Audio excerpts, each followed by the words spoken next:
We're now in 2.4 day 2, and a lot of what we do in this chapter is going to be about finding zeros. One of the ways we start off the process of finding zeros is by finding what are the possible nice zeros or rational zeros. Now, that word rational, remember, means anything that can be represented as a fraction.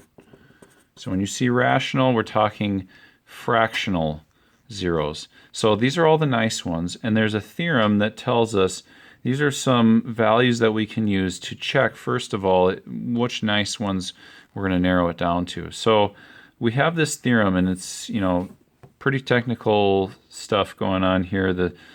We probably don't want to read all of this in detail, but I'm going to summarize what the rational zeros theorem says about any polynomial. This statement up here means absolutely any polynomial you could think of.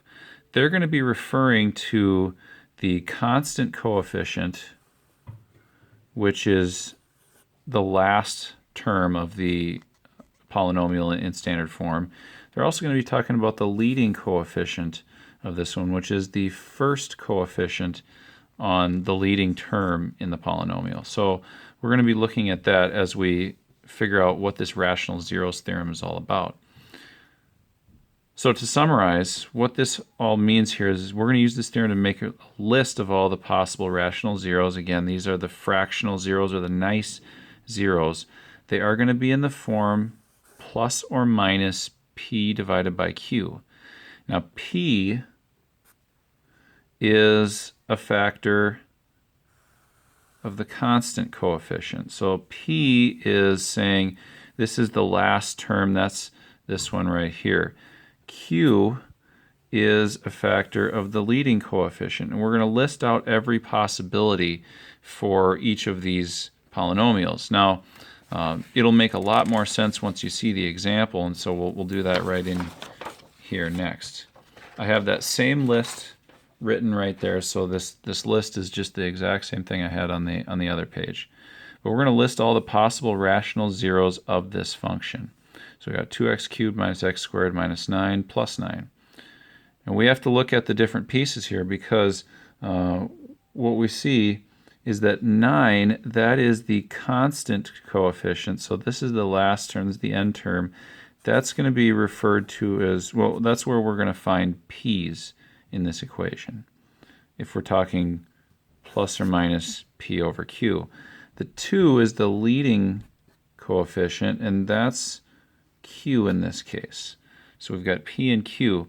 Now what we need to do with those is we need to find out what are the factors of each number. So p, the 9.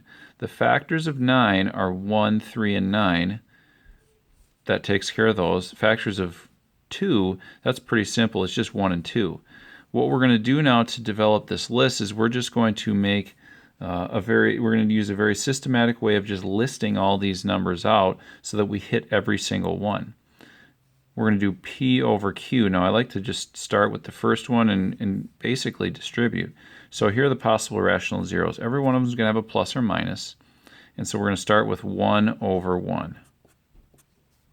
I'm okay with you leaving it like that. Doesn't matter if we keep it as fractions, if you simplify them, it does not make much difference to me. But then the next one's going to be 1 over 2. So we've got all those fractions that involve the 1. Next we move to 3 over 1.